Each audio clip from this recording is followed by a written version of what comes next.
I worked overtime for months to pay off her student debt and build our savings. But when I found her secret account full of private messages and photos for another man, I made sure the whole world saw who she really was. Before watching the video, please tell us in the comments, which country are you watching from? My name is Jacob Reeves, and I am 34 years old. I thought I understood love, that patience and loyalty could protect a marriage. But what I learned instead was how easily trust can become a weapon in the wrong hands. When I met Hannah, I thought I'd found everything I'd ever wanted. She was warm, bright, and full of dreams. We married young, both eager to build a future together. We didn't have much, but I believed our love was enough to carry us through anything. She struggled at first.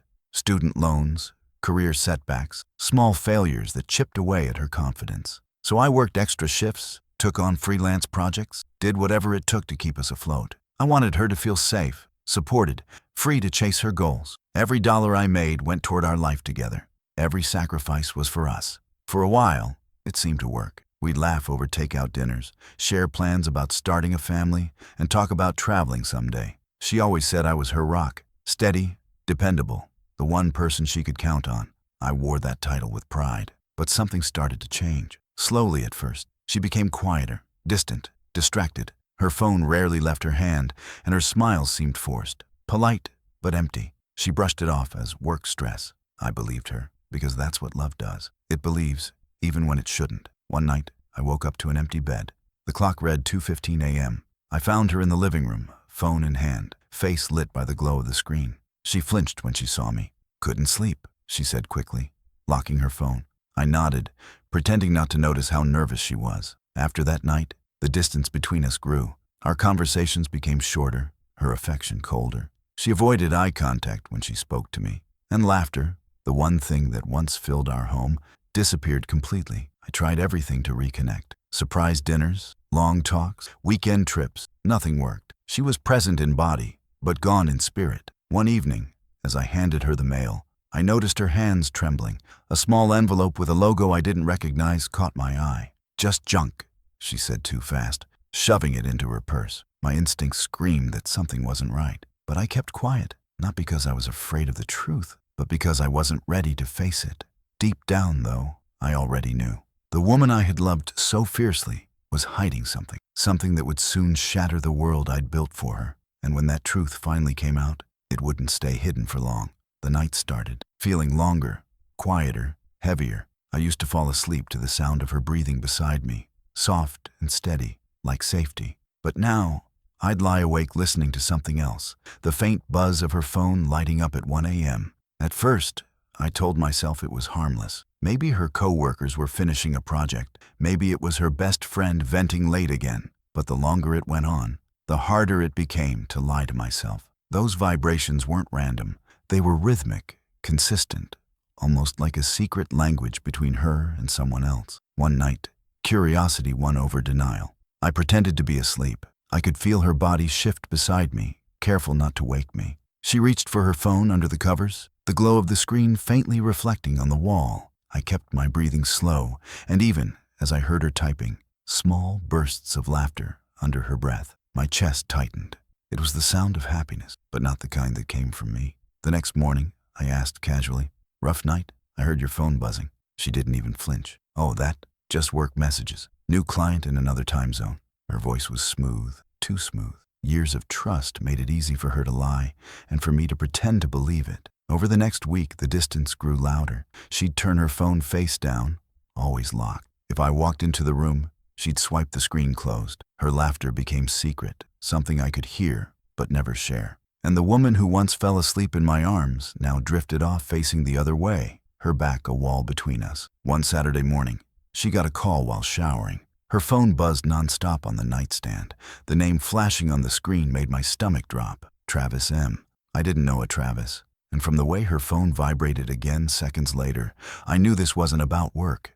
I let it ring, then ring again. When she finally walked out of the bathroom, towel around her shoulders, she saw me sitting there, staring at her phone. For a split second, her expression cracked. Then she forced a smile. "Spam call," she said, but her voice betrayed her. I nodded and said nothing. But in that moment, I felt something shift inside me. Not anger yet, not even heartbreak, just cold awareness. That night, As I lay in bed beside her, I made a silent promise. The next time her phone buzzed, I wouldn't pretend to be asleep. I would find out exactly who Travis M. was and what my wife was really doing behind that glowing screen. The morning I found it started like any other. Hannah was rushing to work, half-dressed, hair still damp, complaining about being late. She grabbed her coffee, kissed my cheek, and left her laptop open on the dining table. It wasn't unusual. She worked from home often, but something about that day felt different. As soon as the door closed, silence filled the house. I stood there for a while, staring at the laptop screen. Her email inbox was open, nothing strange at first glance. Then, in the corner, I noticed a faintly gray folder labeled Projects, Private. I hesitated. Curiosity wrestled with loyalty. But love built on lies isn't love, it's denial. I clicked it. At first, it looked like work documents, spreadsheets, invoices, client notes, but buried between them was something odd. A file named H-Mirror. My heart started pounding as I opened it. Inside were screenshots, photos of messages, posts, and usernames. It was her secret social media account, one she had never told me about. The page looked familiar, yet foreign, a version of her that didn't exist in our marriage. Photos of her in dresses I'd never seen, captions that read, "Feeling alive again," and "When someone sees the real you."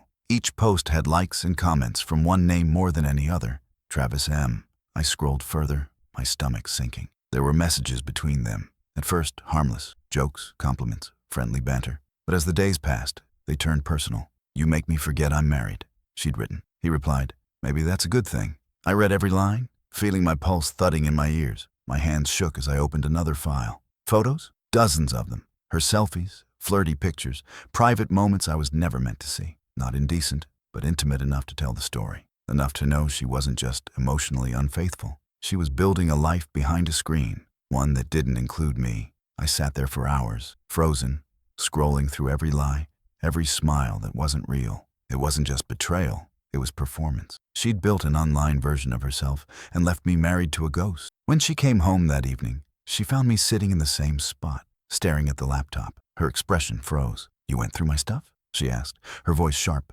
defensive. I looked up slowly. "You left it open," I said quietly, "and now I finally see who you really are." For a moment, guilt flashed across her face. Then she whispered, "Jacob, please." But I didn't want excuses. I didn't want lies. I just wanted truth, and I already had it. That night, as she slept in another room, I began saving every message, every photo, every timestamp. I wasn't ready to confront her yet. I was going to let her dig her own grave first. Because when the truth finally came out, it would come from her, not me. What would you do if someone you loved betrayed you like this? Comment below. For the next few days, I pretended everything was normal. I smiled when she spoke, laughed when she joked, and kissed her goodnight, like nothing had changed. But behind that calm face, I was watching every move she made. The more I pretended, the more she revealed. She started spending more time on her phone, claiming she was networking. Her smile returned, not for me, but for whoever waited on the other side of that screen. I knew it was him, Travis M. The name I'd seen 100 times burned itself into my thoughts. I began searching.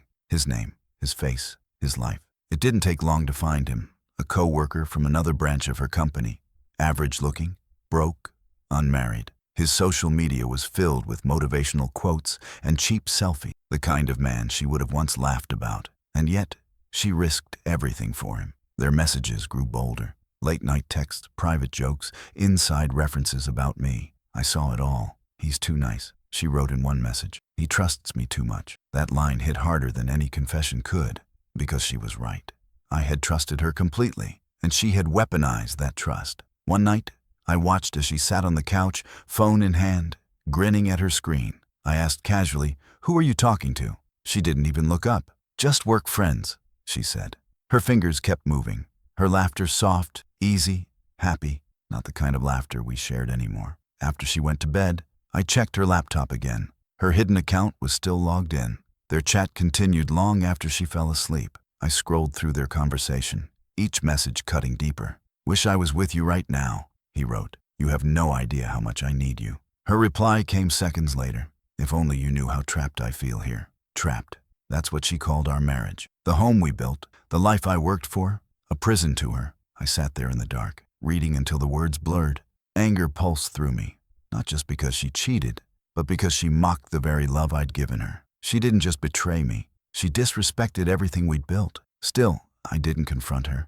Not yet. I wanted to understand the full extent of her lies before I tore them down. I copied every message, every image, every digital footprint. I backed it all up, on drives, on clouds, on hidden folders, because I knew one thing for certain. When I exposed her, there would be no denying it. She thought she was clever, thought her secret world was safe behind passwords and smiles. But I was already inside it, reading every word, watching every move. And soon, the man she mocked for being too trusting would be the man she feared the most. Once I saw the full scope of her secret life, the heartbreak shifted into focus. I didn't want to scream or confront her in some dramatic fight. I wanted evidence. I wanted her own words, her own lies, to be the thing that destroyed her. So I began collecting everything. Every message, every photo, every caption she thought was private. I scrolled through months of conversations, saving screenshots one by one. It felt mechanical at first. Click, save, rename, repeat. But each file was a piece of the puzzle, a record of how she'd betrayed the man who built everything for her. Created folders labeled with dates. Week 1, the weekend trip, her birthday lies. The titles alone told the story. I found one post she'd written just 2 days after our anniversary. A photo of her at dinner, the same night she said she had a late meeting, with the caption, "Finally smiling for real again." The comments were full of heart emojis from Travis. That one hurt the most. But the pain became fuel. Every screenshot I saved made me calmer, more focused. I wasn't gathering revenge out of anger anymore. I was documenting truth. She'd built her secret world on deception. I was going to dismantle it with exposure. At work, I kept a flash drive hidden in my desk drawer. Every night after she went to bed, I'd add more files. Her secret account was full of hidden corners, posts she deleted seconds after uploading, private chats, tagged photos she thought no one saw, but she didn't realize I'd already saved them all. The more I gathered, the more obvious it became. She wasn't ashamed. She was proud of her double life. She'd even written things like, "He'll never find this account. He's too trusting." Those words echoed in my mind for days. Trust. That was my biggest mistake. One night, she walked in on me at my laptop. I quickly minimized the folder, pretending to be working. "What are you doing?" she asked, sipping her tea. "Just catching up on some emails," I said. She smiled, kissed my cheek, and went to bed. The moment her door closed, I exhaled. My pulse was steady. I was past the point of hurt. All that was left was strategy. By the end of the week, I had enough to bury her reputation, enough to make her lies visible to everyone she'd fooled. Her family, her co-workers, her friends who believed she was the perfect wife. She thought she could live 2 lives forever. But she forgot that every secret leaves a digital footprint, and I had every step recorded, ready to expose her when the time was right. The truth wasn't just mine anymore. It was evidence, and soon everyone would see it. The day I decided to expose her, I didn't feel nervous or afraid. I felt clear, steady. Revenge doesn't always roar. Sometimes it whispers with precision. I had gathered every screenshot, every photo, every message. Her fake world was built on illusions, and now I was ready to turn on the lights. I waited for her birthday. The timing was perfect. She'd planned a small get-together with friends and co-workers. Her social media would be buzzing, full of attention, full of lies. I wanted her to see it happen in real time, wanted her to feel the truth closing in while everyone watched. That morning, she woke up smiling. "You didn't forget, did you?" she teased, wrapping her arms around me. I smiled back, calm, unreadable. "Of course not," I said. "I've got something special planned." When she left for work, I opened my laptop and logged into her hidden account. My hands didn't shake. I uploaded a single post, a collage of screenshots, her messages with Travis, her private photos, her captions mocking me. Every piece of her betrayal displayed clearly. The caption read, "This is the woman behind the mask." Then I tagged her. Within minutes, her world began to unravel. Notifications exploded. Friends started commenting in shock. Co-workers began messaging me privately. I didn't reply. I didn't need to. Her own words spoke louder than anything I could say. At noon, my phone rang. It was her. "Jacob, what did you do?" Her voice was frantic, shaking. "You've ruined my life." "No," I said quietly. "You did that the moment you created that account." Then I hung up. By the time she got home, her face was pale, her eyes red from crying. "Please," she whispered, trembling. "Take it down. I'm begging you." I stood there looking at her, the woman I once loved, now just a stranger surrounded by her own lies. "Do you remember what you said to him?" I asked. "You told him I was boring, predictable, that I'd never fight back." She covered her face and sobbed. I was stupid. I didn't mean any of it, but it didn't matter anymore. This wasn't about meaning, it was about truth, and the truth had finally come home. That night, her phone wouldn't stop ringing. Her friends stopped defending her. Her job's HR department reached out. The image she'd worked so hard to build crumbled in less than 24 hours. I didn't shout. I didn't gloat. I just sat in silence, letting justice do its work. Because sometimes, the only way to deal with lies is to make them undeniable, and that's exactly what I did. If you were in my place, would you forgive or walk away? Tell me in comments. The next morning, I woke to the sound of chaos.